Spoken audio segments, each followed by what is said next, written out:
সম্মানিত ভিউয়ার্স, আপনারা সবাই কেমন আছেন? আশা করি সবাই ভালো আছেন। আমিও আপনাদের দোয়া আশীর্বাদে ভালোই আছি। দেখুন, বাজার থেকে কিছু ইলিশ মাছ নিয়ে আসছে। বেশি একটা বড় সাইজের নয় ইলিশগুলো, 4টায় 1 কেজি। তাই এই মাছগুলো এখন কেটে বেছে ভালোভাবে পরিষ্কার করে নেব। পুরো ভিডিওটা দেখতে থাকুন এবং সাথে থাকুন যে আমি এগুলো দিয়ে কি রান্না করি। সবাই তো মনে করেন ইলিশ মাছ দিয়ে ভাপা করে, কাঁচা রান্না করে, সবাই এক একজন এক এক রকমের রান্না করে। আমি একটু আজকে আলাদা রকমের রান্না করব। আপনারা পুরো ভিডিওটা দেখতে থাকুন। আমি মাছগুলো পরিষ্কার করে নেই। আঁশগুলো ছাড়াই নিতেছি, একটু জলের ভিতরে নিয়ে নিলাম, কারণ জলের ভিতরে আঁশগুলো উঠাতে ভালো হয়। তা না হলে ছিটকে অনেক দূর চলে যায়, গায়ে উঠে যায়। এই জন্য জলের ভিতরে আঁশগুলো উঠে নিতেছি। এই দেখুন, বিড়ালও চলে আসছে ইলিশ মাছের ঘ্রাণে।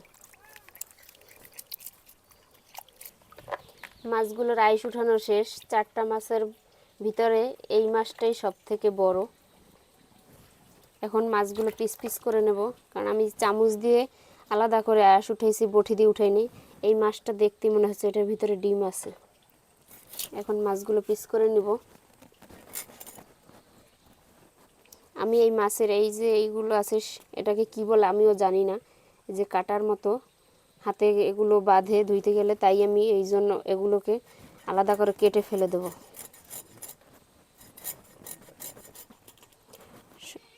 অনেকে কাটে না এগুলো, আবার অনেকে এগুলো কেটে ফেলে দেয়, তাই আমি এগুলো ফেলে দেবো, কারণ এগুলো মাছ ধুইতে গেলে তখন মানে গুঁতো লাগে। দেখুন, ইলিশ মাছের ঘ্রাণে বিড়াল চলে আসছে। মাছ কাটতে আসলে ওরা চলে আসবে এখানে। হ্যাঁ বন্ধুরা, যা বলেছিলাম তাই। দেখুন, এটার ভিতরে ডিমই আছে। তাই ডিমটা আমি আগে আলাদা করে বের করে নিতেছি। দেখুন, কিছু অংশ মাথার সাথে কাটা পড়ে গেছে।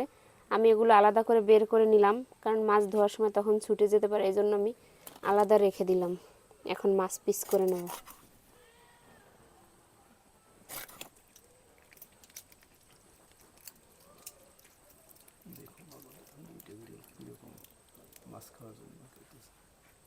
দেখুন, ওরা কাটা খাচ্ছে কি কত সুন্দরভাবে, কারণ এই কাটাগুলো তো এমনিতেও আমরা ফেলে দিব, যাক ওরা খেয়ে বাঁচুক। তাই আমি কাটাগুলো ওদেরকে দিয়ে দিতেছি। এই মাছটাতেও ডিম হবে, এটা ছোট হলে কি হবে, এটাতেও ডিম আছে। শুধু একটা মাছ কাটলাম, ডিম ছিল না। দেখুন, এই ছোট মাছটায় কি পরিমাণ ডিম। মাছ ছোট, ডিমে ভরপুর। মাছ দেখলেই বোঝা যায় যে কোন মাছে ডিম হবে আর কোন মাছে ডিম হবে না। মাছ কাটাকুটি শেষ করলাম। এখন ধুয়ে পরিষ্কার করে একেবারে রান্না করে চলে যাব। ডিমগুলো আলাদা করে আগে উঠিয়ে রাখি, তা না হলে এগুলো ধুতে গিয়ে সব ছুটে যাবে। এজন্য আগেই আলাদা করে রাখি, এগুলোকে আলাদা করেই ধোবো।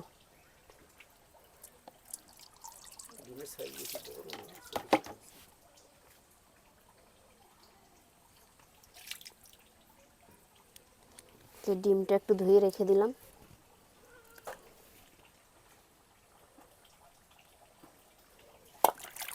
এখন মাছটাকে পরিষ্কার করে নেব। যেহেতু এটা ইলিশ মাছ, বেশি ধোবো না, 2 ধোয়া দিয়েই চলে যাব। এখন মাছ পরিষ্কার হয়ে গেছে ভালোভাবে, জলও সাদা আসে। দেখুন, চলুন মাছ পরিষ্কার করে নিলাম, এখন একেবারে রান্না করে চলে যাই। বন্ধুরা, এই যে দেখুন, আজকের ভিডিওর এটাই মূল আকর্ষণ। এটা দিয়ে আজকে ইলিশ মাছ রান্না করব। তো আমি এটার নাম বলার আগে আপনারা কমেন্ট করে জানান যে এটাকে কি বলা হয়। দেখুন কত বড় এবং কত সুন্দর, পুরো হলুদ। তো এখন আমি এটাকে কেটে নিব। মাছ কেটে কুটে তো পরিষ্কার করে রেখেই দিলাম। এখন আমি এটাকে কেটে ধুয়ে পরিষ্কার করে তারপরে রান্না বসিয়ে দেব। আর হ্যাঁ, এটার নাম কিন্তু কমেন্ট করে জানাতে ভুলবেন না। আমি একটু পরে এটার নাম বলতেছি, তো আপনারা আমার আগেই কমেন্ট করে জানিয়ে দেন যে এটাকে কি বলা হয়। বন্ধুরা, এটা কাটার জন্য নিচে একটা থালা নিয়ে নিলাম, কারণ এটা আমাদের নিজেদের গাছের শসা। বেশ কয়েকটা হয়েছিল এরকম বড় সাইজেরই, তো সেগুলো আমরা খেয়ে ফেলেছি।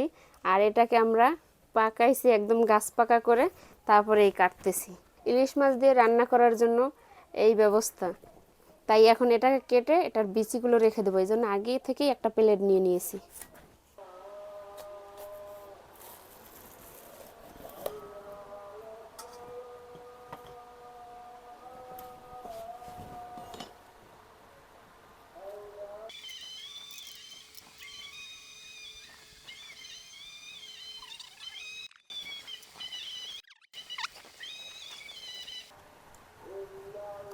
এগুলো বীজ হিসাবে আমরা সংরক্ষণ করব, তাই এগুলো শুকোতে দিয়ে দেবো এখন।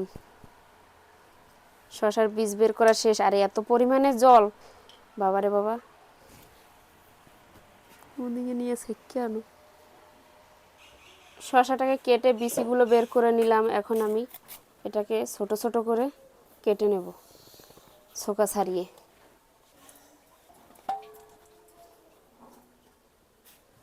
বন্ধুরা, এই যে শশাটা হয়েছে, এই শশাটাও কিন্তু আমরা আগের বছর বিচিগুলো সংরক্ষণ করে রেখে দিয়েছি, তারপরে বীজগুলো লাগানোর পর হয়েছে। তাই এই বছরও এই শশাটার বীজ রেখে দিলাম সংরক্ষণ করে, যাতে আগামী বছর আবার গাছ লাগাতে পারি। নিজেদের হাতের গাছের ফল ছিঁড়তে খেতে খুবই আনন্দ লাগে, তাই এবছরও সংগ্রহ করে বীজগুলো রেখে দিলাম যাতে আগামী বছর লাগাতে পারি। বন্ধুরা, আমার কাটাকুটি শেষ। দেখুন, একটা শশাতেই এক বল হয়ে গেছে, তাইলে বুঝুন শশাটা কত বড় ছিল। একটা ধোয়া দিয়ে নেই, যেহেতু শশা এমনিতেই পরিষ্কার, কোনো ময়লা লাগে নাই, তারপর আমি একটা ধোয়া দিয়ে নিতেছি। ইলিশ মাছ তো আমরা সবাই অনেক রকমের রান্না করে খাই, কিন্তু আজকে শশা দিয়ে রান্না করে খেয়ে দেখব। অবশ্য আমার কাছে ভালোই লাগে এরকম রান্না করে শশা দিয়ে খেতে। আপনারা আমার পুরো ভিডিওটা দেখতে থাকুন আমি কিভাবে রান্না করি। বন্ধুরা, চুলা ধরিয়ে নিলাম, এখন রান্নার কাজ শুরু করে দেব।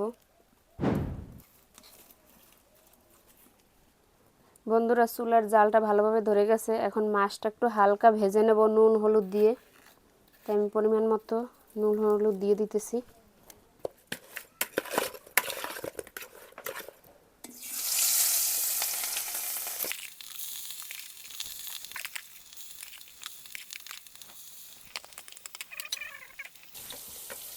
যেহেতু কড়াইয়ে ভাজতেছি, কড়াইটা যেহেতু খুমচে আর চেকনা খোলাই হলে আরও বেশ কয়েকটা মাছ দেওয়া যেত, তাই আমি অর্ধেক মাছ দিয়ে দিয়েছি আর অর্ধেক রেখে দিয়েছি, বাকিটা পরে ভেজে নেব। মাছটা আমি ঝোল রান্না করলেও কড়া ভাজি দেবো না, হালকা ভাজি করে নেব, তাই আমি মাছটা আগে ভাগে উল্টিয়ে দিতেছি, যেহেতু এই মাছটা আমি কড়া ভাজি করব না। যেহেতু মাছটা আমি তরকারি দিয়ে রান্না করব, তাই আমি হালকা ভেজে নিলাম। যদি এই মাছটা তরকারি ছাড়া রান্না করতাম তাহলে একদম কাঁচাই রান্না করি আমি। বাকি অর্ধেক মাছ দিয়ে দিতেছি।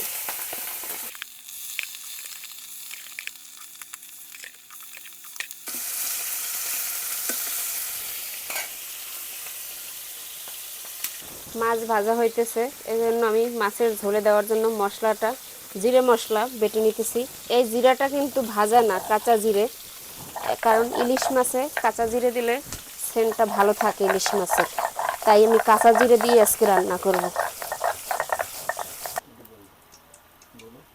এখান থেকে কয়েক টুকরো মাছ বাচ্চাদের জন্য ভেজে রেখেছি আলাদা করে, কারণ ওরা ঝোল পছন্দ করে না, তাই ওদের জন্য আলাদা করে কয়েক টুকরো ভেজে রেখেছি।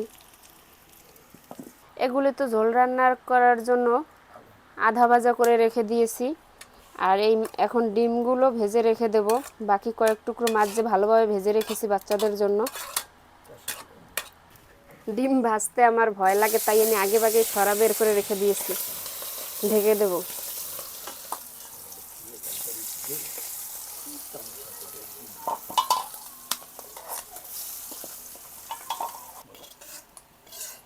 মাছও যেরকম ডিমের সাইজগুলো ওই রকম ছোট ছোট হয়েছে। যে ভাজা মাছের সাথে একসাথে রেখে দিলাম, একটু তৈল রেখে দেই। একটু কড়াইয়ে আবার তৈল দিয়ে দিতেছি, এখন ঝোল রান্না করব, তাই একটু ছিল হালকা, আর একটু দিয়ে দিলাম। একটু কাঁচা জিরা ফোড়ন দিয়ে দিলাম। জিরাটা ভালোভাবে হতে থাক, আমি এইদিকে মশলা রেডি করে নেই। বন্ধুরা, এখানে মশলা নিয়ে নিলাম। ওই যে কাঁচা জিরা বেটে রেখেছি, কাঁচা জিরা, সামান্য একটু মরিচের গুঁড়া, একটু হলুদ, পরিমাণ মতো লবণ, আর 3-4টা কাঁচা মরিচ। এখন এই জলে মশলাটা গুলে নেব।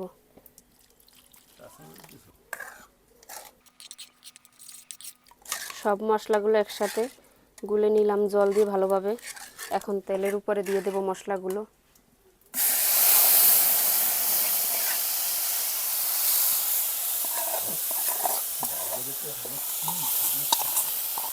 এখন মশলাগুলো একটু কষাই নেই ভালোভাবে, তারপরে তরকারি দিয়ে দেব। বন্ধুরা, মশলা কষানো শেষ, এই যে শসার তরকারিটা এখন দিয়ে দিতেছি।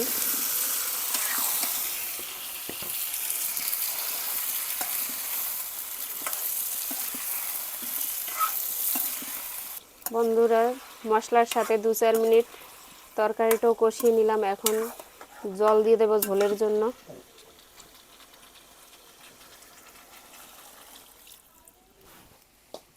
বন্ধুরা জল দিয়ে দিলাম ঝোল জাল হওয়ার জন্য, শসাটাও সেদ্ধ হওয়ার জন্য। আর মাছটা কখন দেব পুরো ভিডিওটা আপনারা দেখতে থাকুন। বন্ধুরা দেখি কতটুকু তরকারি সেদ্ধ হয়েছে। হ্যাঁ, হাফ সিদ্ধ হয়ে গেছে। তাই এখন আমি মাছ দিয়ে দিতেছি। একটু জিরা বাটা রেখে দিয়েছিলাম, তাই মাছের সাথে এখন সেই জিরা বাটাটু দিয়ে দিলাম। বন্ধুরা রান্না হয়ে গেল শসা দিয়ে ইলিশ মাছ। তরকারি রান্না শেষ, এখন আমি তরকারিটা নামিয়ে নিতেছি।